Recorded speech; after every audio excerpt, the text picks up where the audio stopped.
নমস্কার, welcome to dear mom. আজকে আমি আপনাদের সঙ্গে শেয়ার করব বাচ্চাদের জন্য 5 ধরনের রাতের খাবার। প্রথমেই যে খাবারটা শেয়ার করব সেটা হচ্ছে চিকেন স্যুপ। চিকেন স্যুপ আমাদের প্রত্যেকেরই পছন্দের একটা খাবার, সুতরাং বাচ্চারা তো পছন্দ করবেই। আর স্পেশালি রাতে যদি আমরা এটা দিই, চিকেন স্যুপ কিন্তু খুব তাড়াতাড়ি ডাইজেস্ট হয়, সুতরাং রাতে বাচ্চাদের হজমেরও কিন্তু কোনো রকম সমস্যা হবে না। তো এখানে আমি নিয়ে নিয়েছি কিছু সবজি, তারপর প্রেসার কুকারের মধ্যে আমি দিয়ে দিচ্ছি বাটার। চাইলে আপনারা এখানে বাটারের বদলে কিন্তু ঘিও ব্যবহার করতে পারেন। তারপর এখানে দিচ্ছি আমি আদা আর রসুন একদম ফাইন চপড করে নিয়েছি।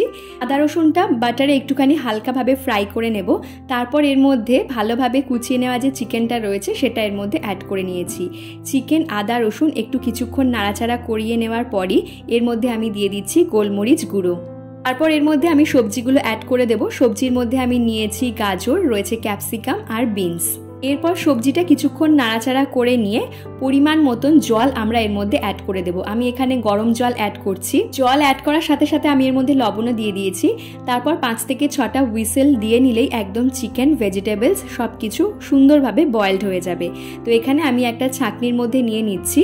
তারপর চিকেন আর এখানে সবজিটা একটুখানি ম্যাশ করে নেব। যদি আপনার বড় বাচ্চা হয় তাহলে এটা ম্যাশ করার দরকার নেই, এবং সে যদি সুন্দরভাবে চাবিয়ে খেতে পারে তাহলে তো অসুবিধাই নেই। আর এখানে কিছুটা পরিমাণ স্যুপ আমি অ্যাড করে দিলাম।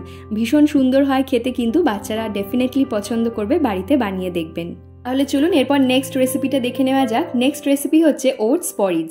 রাত্রেবেলা বাচ্চাদের ওটস দেওয়া খুবই স্বাস্থ্যকর, কারণ ওটস খুবই তাড়াতাড়ি হজম হয়। তো চলুন দেখে নেওয়া যাক ওটস পরিজ কিভাবে বানাবো। তো এখানে আমি পাত্রের মধ্যে দুধ অ্যাড করে দিয়েছি। আমি এখানে গরুর দুধ ব্যবহার করছি। তারপর দুধটা একটু ফুটে গেলে, মানে হালকা গরম হয়ে গেলে, এর মধ্যে আমি গুড় অ্যাড করে দিয়েছি। এরপর দুধটা ভালোভাবে বয়েল করে নিচ্ছি এবং 2 চামচ মতন ওটস আমি এর মধ্যে দিয়ে ভালোভাবে বয়েল করে নেব, যতক্ষণ না ওটসটা একদম সফট হয়ে আসছে।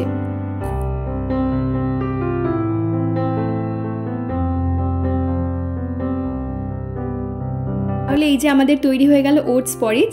যদি আপনার একটু বড় বাচ্চা হয়ে থাকে, একটু কোচানো ড্রাই ফ্রুটসও কিন্তু অ্যাড করতে পারেন। আমি এখানে সামান্য অ্যাড করছি, সামান্য একটু পেস্তা বাদাম অ্যাড করলাম। এটা খেতে কিন্তু ভীষণই সুন্দর হয়, একদম পায়েসের মতন। বাচ্চারা নিশ্চয়ই পছন্দ করবে। তাহলে চলুন এরপর নেক্সট রেসিপিটা দেখে নেওয়া যাক। নেক্সট রেসিপিটা খুবই সিম্পল, বাচ্চাদের জন্য খুবই ভালো একটা খাবার। এটা স্পেশালি ছোট বাচ্চাদের জন্য। যেরকম এখানে আমি নিয়ে নিয়েছি ভাতটা একটু বেশ ভালোভাবে বয়েল করে নিয়েছি যাতে একদম নরম হয়ে যায়, সেই রকম ভাত নিয়েছি।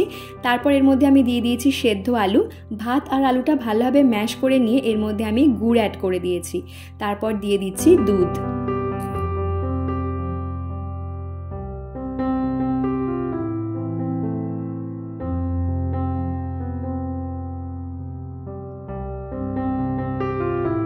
এরপর চলুন নেক্সট রেসিপিটা দেখে নেওয়া যাক। এরপরেও একটা স্যুপের রেসিপি দেব। এটা আমি ডাল দিয়ে আর সবজি দিয়ে বানাবো। বাচ্চাদেরকে রাতে স্যুপ দেওয়া খুবই একটা ভালো জিনিস, কারণ হচ্ছে স্যুপ খুব তাড়াতাড়ি হজম হয়ে যায়। তো এখানে আমি কয়েকটা সবজি নিয়ে নিয়েছি আর ডালটা ভিজিয়ে রাখছি। এরপর প্রেসার কুকারের মধ্যে আমি তেল অ্যাড করে দিচ্ছি। তেলটা একটু গরম হয়ে গেলেই এর মধ্যে আমরা দেবো হচ্ছে ফোড়ন। ফোড়নের জন্য আমি এখানে 5 ফোড়ন ব্যবহার করছি। তারপর সবজিগুলো দিয়ে দিচ্ছি। সবজির মধ্যে আমি এখানে নিয়েছি রাঙা আলু, কুমড়ো আর বিনস। চাইলে আপনারা এখানে পছন্দের সবজি ব্যবহার করতে পারেন, যেরকম শীতকাল হলে এর মধ্যে আমরা কড়াইশুঁটি, ব্রোকলি ইত্যাদি জিনিসও অ্যাড করতে পারি। এরপর এর মধ্যে আমি দিয়ে দিলাম লবণ আর হলুদ। তারপর একটু নাড়াচাড়া করে নিয়ে আমি এর মধ্যে ডালটা দিয়ে দিচ্ছি।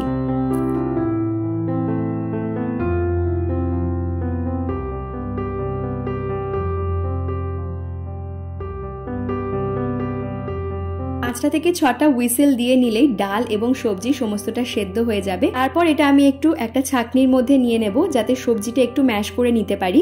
ডালের স্যুপ, অথবা এটাকে আমরা কিন্তু ভেজ ডালও বলতে পারি। নো ডাউট ভীষণ সুন্দর হয় খেতে এবং বাচ্চাদের জন্য খুবই উপকারী। তাহলে চলুন এরপর নেক্সট রেসিপিটা দেখে নেওয়া যাক। নেক্সট রেসিপিটাও কিন্তু খুবই সিম্পল। আমরা সাধারণত এটা বাড়িতেই খেয়ে থাকি। বাচ্চাদেরকে কিন্তু আমরা মাঝে মধ্যে এটা রাতে দিতে পারি।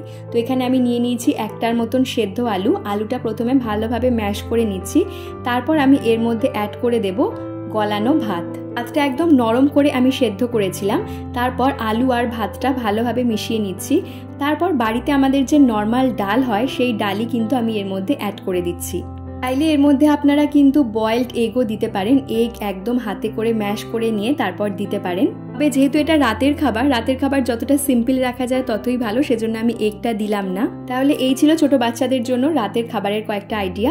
ভিডিওটা ভালো লেগে থাকলে চ্যানেলটা সাবস্ক্রাইব করে দেবেন। ফিরবো নতুন ভিডিও নিয়ে। ভালো থাকবেন, সুস্থ থাকবেন। ধন্যবাদ।